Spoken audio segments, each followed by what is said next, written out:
एक लो क्रिएट करा, यहाँ पे आप देख सकते हो एक लोअर हाई क्रिएट करा और अब यहाँ पे एक लोअर लो क्रिएट करा। इसका मतलब ये है कि 1 आवर के टाइम फ्रेम पे मार्केट जो है वो एक डाउन ट्रेंड में आ चुकी है, या आप ये कह सकते हो एक करेक्शन फेज़ के अंदर आ चुकी है। Hello everyone, welcome back to the video. इस वीडियो में बात करेंगे निफ्टी और बैंक निफ्टी के बारे में। साथ ही साथ गाइस हम बात करने वाले हैं सेंसेक्स के बारे में और प्रॉपर मंडे का इंट्राडे और पूरे हफ्ते में मार्केट कहाँ जा सकती है उसके बारे में गाइस यहाँ पे हम बात करने वाले हैं। गाइस अगर आप देखोगे प्रीवियसली ये 1 आवर का टाइम फ्रेम है, तो प्रीवियसली जो है मार्केट यहाँ पे एक अप ट्रेंड में थी। और अगर आप कुछ लास्ट दिनों से देखोगे तो मार्केट ने एक हाई क्रिएट करा, एक लो क्रिएट करा, यहाँ पे आप देख सकते हो एक लोअर हाई क्रिएट करा और अब यहाँ पे एक लोअर लो क्रिएट करा। इसका मतलब ये है कि 1 आवर के टाइम फ्रेम पे मार्केट जो है वो एक डाउन ट्रेंड में आ चुकी है, या आप ये कह सकते हो एक करेक्शन फेज़ के अंदर आ चुकी है। इस करेक्शन फेज़ के अंदर सिंपल है, अगर आप कोई भी बाय साइड को ट्रेड कर रहे हो, अगर कहीं भी आप लॉन्ग पोज़ीशन बना रहे हो, तो आपकी क्वांटिटी जो है वो कम रहनी चाहिए। अगर आप कहीं पे अपनी सेल साइड की पोज़ीशन या फिर आप कह सकते हो कि शॉर्ट पोज़ीशन बना रहे हो, तो बेशक आप अपनी क्वांटिटी नॉर्मल जितने में आप ट्रेड करते हो या फिर आप क्वांटिटी चाहो तो बढ़ा के ट्रेड कर सकते हो। इससे क्या होगा गाइज़, जब भी मार्केट में आपको अच्छा ट्रेड मिलेगा डाउन साइड में, तो उसमें आपको ऐसा मोमेंटम मिलेगा। इस मोमेंटम में कहीं न कहीं अच्छा खासा प्रॉफ़िट हो सकता है। और जब भी अगर आपको बाय साइड में ट्रेड मिलेगा, तो आप देखो कैसा मोमेंटम आपको मिलेगा, कहीं न कहीं ब्रेकआउट होने के बाद साइडवेज़ हो सकती है, या एक शार्प अप मूव आने के बाद वापस मार्केट नीचे आ सकती है। तो अगर वहाँ पे आपकी क्वांटिटी कम रहेगी, तो चांसेज़ है कि आप अच्छे से रिस्क मैनेज कर सकते हो, और अगर लॉस भी हुआ बाय साइड पे, तो वो शॉर्ट साइड में रिकवर भी हो जाएगा और कहीं न कहीं उससे भी ज़्यादा नेट प्रॉफ़िट में आप आ जाओगे। ठीक है गाइज़, यहाँ पे हम बात करते हैं प्रॉपर पोज़ीशनल टारगेट के बारे में। गाइज़ यहाँ पे अगर आप देखोगे तो आपको क्या देखने को मिल रहा है, अगर हम इस फ़ेज़ को देखें, तो यहाँ पे क्या सीन है, ये एक हाई है, ये एक लो है, ये एक लोअर हाई है और एक ये लोअर लो है। दूसरी चीज़ अगर आप देखोगे, ये इम्पल्स मूव, ये करेक्शन मूव, ये इम्पल्स मूव, और आप देख सकते हो हर इम्पल्स मूव की एक करेक्शन होती है। तो इस इम्पल्स मूव की भी एक करेक्शन होनी चाहिए। तो इसका मतलब ये है कि मंडे का ये व्यू है, अगर थोड़ी भी मार्केट स्ट्रेंथ दिखानी शुरू हुई, तो हम एक्सपेक्ट करेंगे कि मार्केट एक पुल बैक देगी। अगर पुल बैक देगी तो वो कहाँ तक देगी और वो कहाँ से स्टार्ट होगा, उसके बारे में बात करते हैं गाइस। उसके बारे में अगर आप बात करना चाहोगे, तो गाइस लास्ट स्विंग जो है वो है 25,205 का। तो आप ये मान के चलो, थोड़ा सा राउंड ऑफ कर लो, 25,215 या फिर 25,225 तक का राउंड ऑफ कर लो। अगर मार्केट आने वाले दिनों में या मंडे को ही 25,225 के ऊपर आके सस्टेन करती है, तो यहाँ पे आप ब्रेकआउट को कंसीडर कर सकते हो। क्वांटिटी आपकी जो है वो कम रहनी चाहिए। यहाँ पे अगर आप बाय करते हो, आपका स्ट्रेट टारगेट लास्ट रेजिस्टेंस कौन सी है, जो आपका सपोर्ट था वही आपकी रेजिस्टेंस बनेगी। तो आपका सीधा टारगेट 25,330 का, ऑलमोस्ट 100 पॉइंट्स की अपमूव आपको देखने को मिल सकती है, अगर मार्केट 25,225 या 25,205 के ऊपर जाके सस्टेन होती है। ठीक है, तो यहाँ पे हम एक बार बाइंग साइड का ट्रेड बनाएँगे। दूसरी चीज़, अगर मार्केट यहाँ पे साइडवेज़ होने के बाद डे लो ब्रेक करती है, मतलब आप कह सकते हो कि 25,120 के नीचे निकलती है, तो आप चाहो तो निफ्टी को शॉर्ट करके चल सकते हो।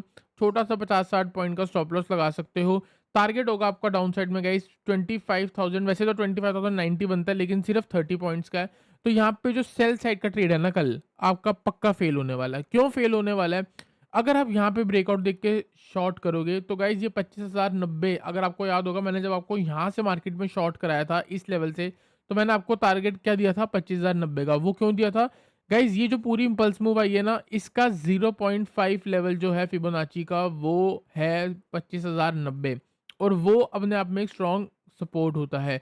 तो चांसेस होंगे कि अगर मार्केट 25,205 के ऊपर निकले तो बाय हो सकती है, वरना अगर 25,090 को टच करती है और थोड़ा बहुत हायर है की फॉर्मेशन लगाती है, तो भी एक अप मूव आ सकती है, और वो अप मूव सिर्फ और सिर्फ पुल बैक होगी। पुल बैक के एंड होने के बाद फिर से इम्पल्स मूव देखने को मिल सकती है। तो गाइज आई होप आपको क्लियर हो रहा हो। तो सिंपल है, दो ही ट्रेड है, 25,090 से लेके 25,050 मान के चल लो। ये 40 पॉइंट की रेंज एक बेस्ट रेंज होगी आपके लिए बाय करने का। अगर यहाँ पे कोई भी हैमर कैंडल, कोई भी आपको बुलिश एंगल्फिंग या हायर हाई की फॉर्मेशन देखते हैं, ये 3 चीज़ें देखने के बाद आप चाहो तो यहाँ पे बाय करके चल सकते हो, क्योंकि ये चीज़ें कंफर्म होती हैं कि सपोर्ट के आसपास कहीं न कहीं स्ट्रेंथ बन रही है। तो 25,090 से 25,050 पे आप बाय करके चल सकते हो। और नीचे अगर मार्केट जाती है तो व्यू थोड़ा चेंज करना पड़ेगा। फिर उसके बाद आपका नेक्स्ट सपोर्ट जो है वो 24,950 का है। तो सिंपल सी बात है, अगर हम ऊपर से शॉर्ट करेंगे तो स्टॉप लॉस बहुत छोटा होगा और डाउन साइड में टारगेट 25,090, 25,050 और 24,950 होगा। एक चीज़ ये हो गई और यही सपोर्ट्स भी हैं, जो मेरे टारगेट हैं वही सपोर्ट है और वहीं कहीं से आपको रिवर्सल भी देखने को मिलेगा। तो चांसेस होंगे 25,090 से लेके 25,050 से एक रिवर्सल देखने को मिल जाए, या फिर अगर तो और स्ट्रेंथ और वीकनेस आती है तो कहीं न कहीं 25,950 से आपको रिवर्स देखने को मिल जाए। अगर ऐसा कुछ भी नहीं होता, मार्केट यहीं से स्ट्रेंथ दिखाना शुरू करती है, तो हम 24,215 या 225 के ऊपर से हम बाइंग के बारे में सोच सकते हैं। और सेल भी मैंने आपको बोला है, अगर कहीं यहाँ पे फेक ब्रेकआउट दिखता है, मतलब इसको ब्रेक करने के बाद वापस अंदर आ रही है, तो हम फिर से उसको शॉर्ट करके चल सकते हैं और नीचे आपके टारगेट ऑलरेडी मेंशन्ड है। तो गाइस आई होप आपको निफ्टी का एनालिसिस क्लियर हुआ हो। चलते हैं गाइस सेंसेक्स में। सेंसेक्स में गाइस अगर आप देखोगे तो यहाँ पे एक चैनल चलता हुआ दिख रहा था, जिसका एक फेक ब्रेकआउट हुआ और वापस अंदर आई, तो हो सकता है मार्केट एक बार इसको फिर से रिस्पेक्ट कर दे। अगर यहाँ से थोड़ी बहुत स्ट्रेंथ आती है तो 82,625 के ब्रेकआउट के ऊपर आप चाहो तो बाय कर सकते हो। टारगेट होगा ये जो ट्रेंड लाइन आ रही है ना, इसका टच। तो रफली 83,000 मैक्सिमम आपका टारगेट होगा, इससे पहले ही चाहो तो बुक कर लेना। Consider buy above 82,625, target will be 83,000। साफ सीधे अक्षरों में मैं आपको बता रहा हूँ। डाउन साइड में 82,400 के नीचे अगर मार्केट निकलती है थोड़ा साइडवेज होने के बाद, तो आप चाहो तो मार्केट को शॉर्ट कर सकते हो। टारगेट होगा 82,250, ये वाला स्विंग लो। और स्विंग लो नहीं, ये एक आपकी सपोर्ट है, ऑलमोस्ट फिबोनाची का लेवल है। अगर 82,250 भी ब्रेक हो जाता है तो नेक्स्ट टारगेट 81,800 रहेगा और हो सकता है इस पूरे हफ्ते आपको मार्केट यहीं कहीं पे झूलती हुई दिख जाए। इससे ज़्यादा उम्मीद नहीं है। कुछ इतनी भी कुछ खास वीकनेस नहीं है मार्केट में, ठीक है। नीचे आपके सपोर्ट लेवल है, कहीं न कहीं यहाँ से भी बाउंस देखने को मिलेगी। तो इस पूरे हफ्ते इसी रेंज के अंदर कहीं न कहीं मार्केट रह जाएगी। तो मैंने आपको बता दिया है, इस लेवल के ऊपर हम बाय करेंगे, इस लेवल के नीचे हम शॉर्ट करेंगे। यहाँ पे आपके टारगेट बने हुए हैं और यही आपको अपने आप में सपोर्ट होएगा। कहीं न कहीं मार्केट रिवर्स भी इन्हीं लेवल से ही करने वाली है। ठीक है, तो गाइज़ आई होप आपको सेंसेक्स का एनालिसिस क्लियर हुआ हो। चलते हैं गाइज़ बैंक निफ्टी पे। बैंक निफ्टी देखोगे, बैंक निफ्टी ने क्या करा है, यहाँ पे एक हाई बनाया, यहाँ एक लो बनाया, यहाँ एक लोअर हाई बनाया, लेकिन अभी तक मार्केट में लोअर लो नहीं लगा है। नहीं लगा है तो इसका मतलब बैंक निफ्टी अभी तक डाउन ट्रेंड में नहीं आई है। तो ये एक हमारा एक बेस्ट ट्रिगर है। अगर ये लेवल ब्रेक करती है मार्केट 56,000, 56,600, अगर 56,600 ब्रेक करती है तो आप मान सकते हो मार्केट एक डाउन ट्रेंड में आ सकती है। फर्स्ट टारगेट बहुत सिंपल होगा, ये जो हमारा गैप है, ये चाहे तो हम एक बार टारगेट रख सकते हैं। ठीक है? तो ये टारगेट आपका कहीं न कहीं 400 पॉइंट का नीचे होगा। तो 56,600 के नीचे अगर बैंक निफ्टी सस्टेन करती है, आप शॉर्ट करके चल सकते हो। टारगेट सीधा 56,300 मान लो, नेक्स्ट टारगेट 56,100 मान लो। तो यही आपका एक ट्रेड है।